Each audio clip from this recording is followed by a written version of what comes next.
Well, I'm one of the GPs locally that's involved in leading commissioning.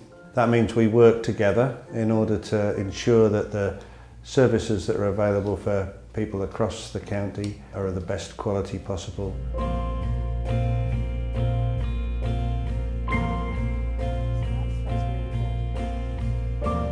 We've been given a really good opportunity to actually try and develop services that patients want and that patients need.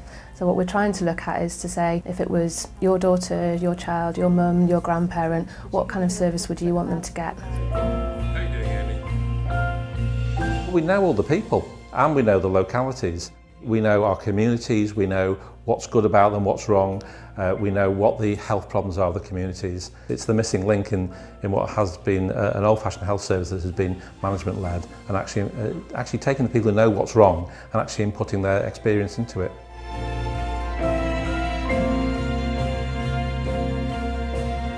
We are very close to our patients and we hear what it is they want. And I think we bring that additional insight into the commissioning process. It's really improved things for patients because now services are available locally, which previously they would have to travel a long way to get. The interventional cardiology service in Carlisle, which has been up and running for a few months now, is a really good example of a service which previously they couldn't have locally.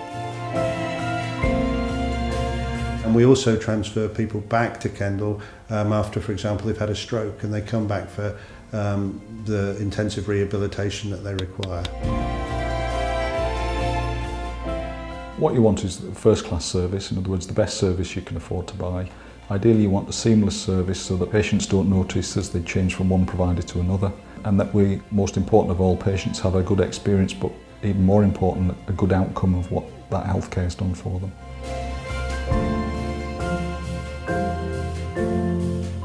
As with everything, we have a finite amount of money and we want to make sure that we spend that money in the best possible way and that we get really, really good quality care that's good value, that's providing patients what they need, when they need it and hopefully where they need it.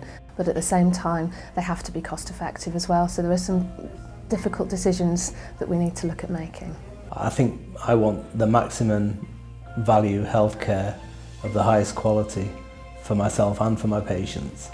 What I want for the patients living in Cumbria is gold standard treatment, which would be just the same as if they were next to the best hospital in the world. Twice a week I spend all day seeing patients in my surgery. They tell me what's going well, they tell me what's not working, and they're not hesitant at telling me what's happening.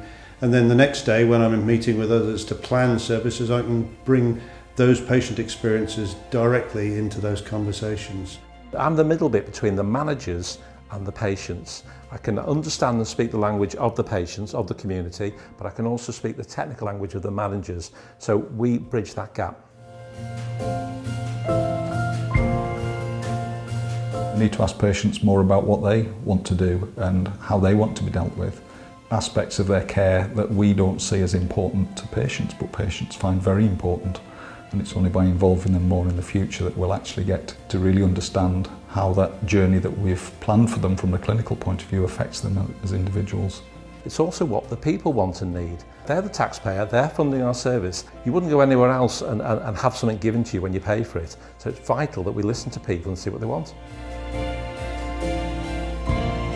It's absolutely vital that we get patient feedback on services. It's like the supermarkets say, you know, if you don't like our service, tell us. If you do like our service, tell your friends. So if you hear the same story 10 times from 10 different people, you know there's something wrong and we can put it right.